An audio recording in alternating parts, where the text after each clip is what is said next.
I'm John Donaldson from Austin, Texas. My health was, I guess you could say, extremely poor. When I found out, April 2005, that I had Hodgkin's lymphoma, I was given 90 days. You could say I was sent home to die. I was calling friends and family and saying my goodbyes.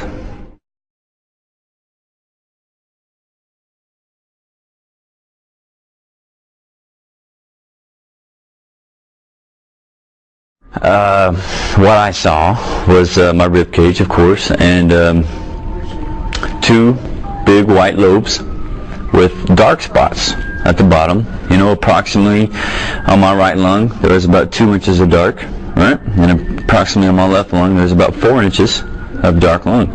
And so, you know, I'm telling the x-ray technician standing there, you know, I'm like, oh, well, that's not so bad, right? I just got a little bit of unhealthy lung in the bottoms there, you know, maybe a little bit of fluid or something. And he looked at me and he said, well, you know, I'm not an MD. I can't tell you what this means. You know, it's not my job. So I go back to my room and the ER doctor comes in. And she said that she thought I had some type of lymphoma. I was like, oh, no way. Not 27. You know, no way. Well, she says, yes, Ray, I'm going to refer you to an oncologist. I said, well, an oncologist is a cancer doctor. I need to see a pulmonologist. I need to see somebody about my lungs, you know. And she promptly puts the x-ray up on the thing, says, you see this? I'm like, yeah, that's the healthy part. She's like, no, that's the tumor. Every set of healthy lungs in an x-ray is black. That's what lungs look like in an x-ray. They're black. Mine were white. Looked like the most extravagant spider web you've ever seen.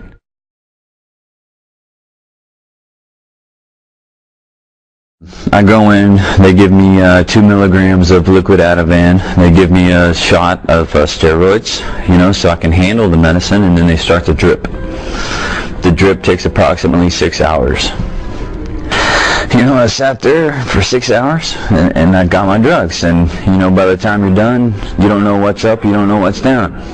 My state of mind at the time was, my wife, I was bedridden at the time, you know, my hair was falling out, my fingernails were thin, I didn't have any energy. I'd get up to use the bathroom and be gasping for air before I could get back to the bed. My wife is a wonderful cook. She kept me fed, but I was so irrational on the drugs that the only way I can describe chemotherapy is, you know, if you've ever been poisoned, you probably know what it's like. Well, I was so irrational in that state of mind that my wife would bring me a plate of food and I wouldn't make her taste it first because I thought she was poisoning me. I didn't understand the impact the drugs and the chemotherapy was having on my logic, you know. I couldn't decipher.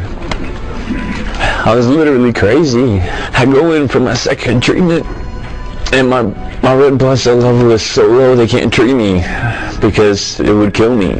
And then I see the radiation doctor. She told me that she was real sorry I had to be there, and she told me that I would be back, and not only would I be back, but I would be back with different cancers, and Hodgkin's patients always come back, and she didn't want me to have any false hope.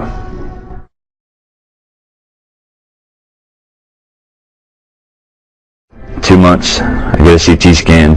We have a bubble on the left side that's growing 3 times more rapid than my original tumor. Go back in 2 months and sure enough, it's growing. It's growing rapidly, and it's getting the best of me. And my doctor says, okay, well, I gave you the most aggressive chemotherapy treatment on the market today, so I can't send you back to chemotherapy. My next option is a stem cell transplant. Once he explained to me what a stem cell transplant was, I said no thanks. I wasn't willing on doing that. I had been through enough suffering My wife had seen enough. Everybody had seen enough.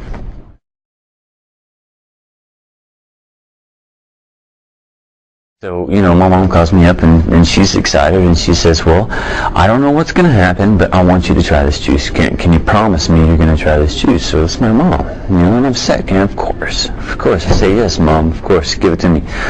So she gives it to me. Neither one of us know what it is. Neither one of us know what we have our hands on. And I stay on the juice steady for 2 months.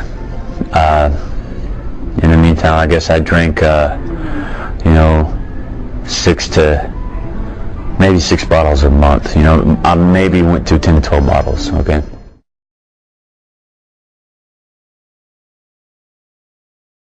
I go in to see my oncologist. You know, you go to the doctor's office, this is how it goes. You go to the doctor's office, you check in, you wait 20 minutes, and the nurse calls you back, she checks your blood pressure, and you wait, and then you go to your exam room, and you wait for another 15, 20 minutes on your doctor. And that's what I experienced anyway, 100% of the time. This time, you know, I go in, I sign in, wait 20 minutes, nurse comes and gets me, she checks my blood pressure, checks my weight. I've gained 8 pounds. Phenomenal. That in itself is phenomenal. I go to my exam room. My doctor's in there, sitting in his chair, directly looks up at me and says, what have you been doing? Your red blood cells are textbook perfect. Your proteins are absolutely perfect. Your sodium to potassium ratio is absolutely perfect. Healthy people don't have these numbers. Your CT scan came in. We can't find your tumor. The pathologist can't find it. They search and search after slide after slide after slide. It's not there. What have you been doing? I'm like, well, you know, my mom gave me this juice to try, and I've been drinking it like crazy, and you know, I don't know what I've been doing. You tell me what I've been doing. You're the doctor. And he's like, well, I don't know. I can't explain this. The only thing I can say is it's residual from chemo and radiation. He hadn't treated me in 6 months. My tumor was growing faster than anything he had seen before, 2 months before that day. 2 months later, I go in, nothing.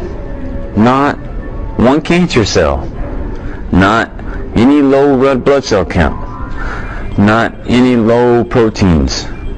He's scheduled for me to have my port removed, which means that I'm cancer-free.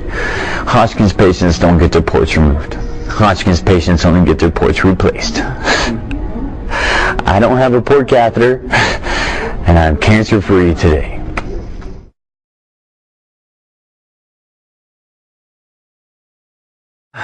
Now he's pushed back my appointments to every 3 months. You know, and it's only better. You know, how can you go from perfect to more perfect, you know? There's no evidence of anything ever coming back. You know, I'm more healthy than any other chemotherapy patient he's dealt with. His words.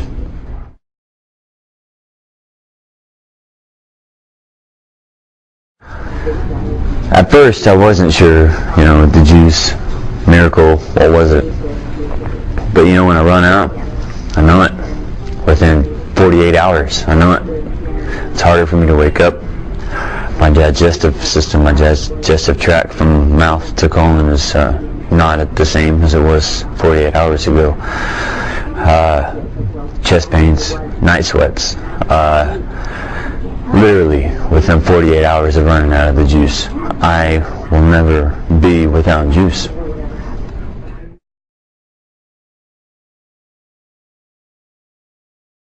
Yes, my father is on the juice, and he's an absolute health nut nutritionist, bodybuilder, and he has gone from taking $1,000 worth of supplements to $100 worth of supplements a month.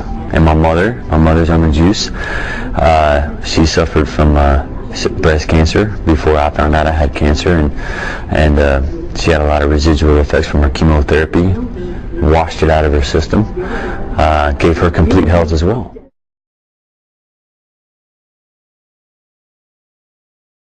Well, of course. It's, like I said, I thought God was blessing me with my last 2 weeks of comfort. And that's what it's all about. I can offer a little taste of comfort to somebody. You better believe I'm going to do that.